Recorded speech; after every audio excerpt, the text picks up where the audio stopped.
Boa noite, meu nome é Yuri de Souza Lima, é, do, da turma de 2020.1, cursando a ZEMP aqui, e eu vou fazer uma apresentação que vai cobrir a proposição da propriedade distributiva de alguns conectivos da lógica matemática e mostrar ela através do método dedutivo e de tabelas verdade para já cobrir os outros assuntos e juntar tudo em uma apresentação só.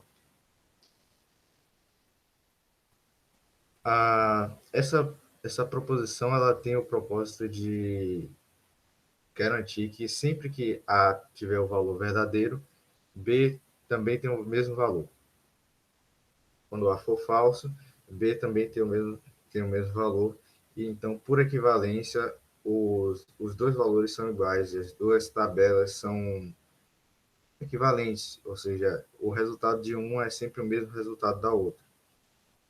Como são proposições compostas por várias premissas, no caso aqui P, Q e R, eu preciso de todas essas células com verdadeiros e falsos para cobrir todos os casos possíveis.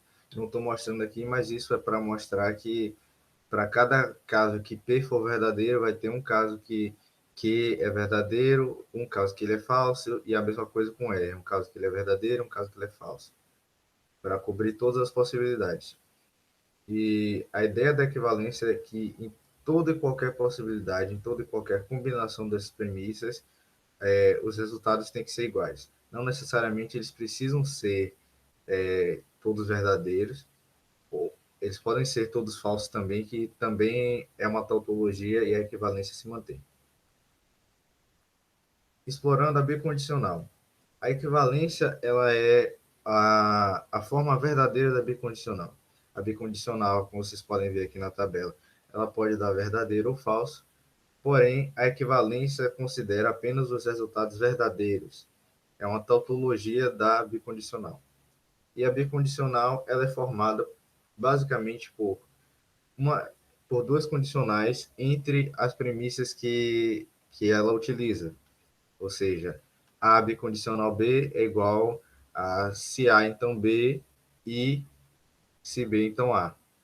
Esse I aqui exclui várias possibilidades, tornando duas condicionais distintas em uma bicondicional. Explorando agora o modus ponens, que é o modo de colocar as coisas na lógica. É um dos métodos utilizados para comprovar pelo método dedutivo que um argumento é verdadeiro ou comprovar que ele não é válido. Então, no modus ponens temos que se A, então B, com a condicional simples, A, considerando A verdadeiro, logo B também tem que ser verdadeiro. Por exemplo, se estiver chovendo, então encontrarei com você no cinema. Considerando que está chovendo, então encontrarei com você no cinema, com certeza. Eu coloquei aqui esse aviso, que é de que essa é a situação, a única situação em que a condicional simples vai dar um valor falso. E é essa situação que o modus ponens quer evitar. Se não houver essa situação, a condicional é uma implicação, ou seja, um argumento dedutivo válido, tautológico. Se houver essa situação, o argumento dedutivo não é válido porque ele não é seguro para todos os casos, para todas as possibilidades. E eu risquei essas duas partes aqui, porque na lógica matemática você não acaba não se importando muito com os resultados de quando a primeira premissa já é falsa, porque aí qualquer pode ser a segunda premissa que os resultados vão dar verdadeiro. Mas não se aplica, por exemplo, na nossa linguagem. Então, por isso que eu risquei aí, porque não é muito utilizado. E sabendo do funcionamento e das propriedades da bicondicional, se dividindo em duas condicionais diferentes, e do modus ponens para provar que uma condicional simples é verdadeira,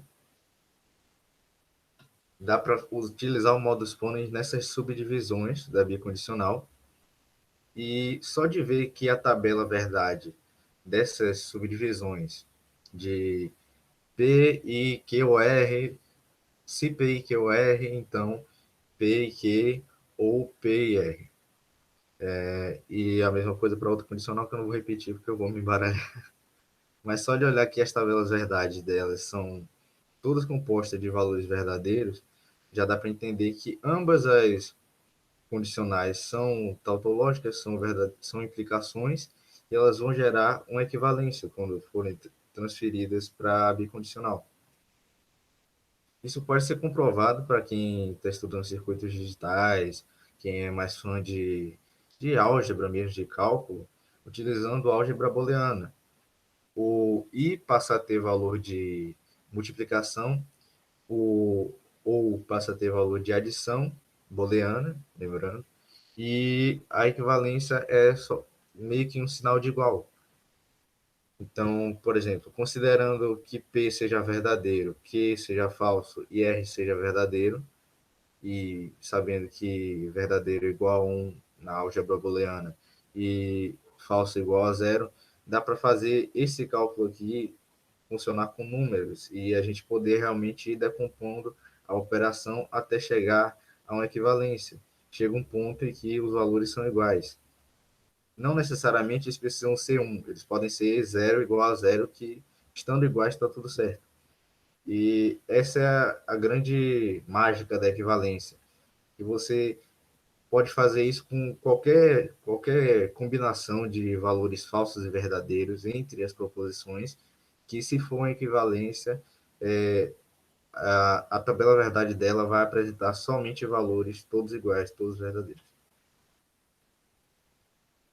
E é isso. Final da apresentação. A bibliografia foi o que eu lembrei das aulas do professor e o que eu lembrei um pouco das aulas de circuitos digitais. Não tem muito mais bibliografia, não. Como eu coloquei no slide, eu não pesquisei tanto, porque eu já tinha feito uma apresentação sobre a equivalência, e aí tinha outra apresentação vindo sobre o método dedutivo, e eu fui teimoso de querer juntar as duas em uma só. É basicamente Ok, isso. ok, Yuri. Vamos fechando aqui a gravação. Muito obrigado. Parabéns. De nada.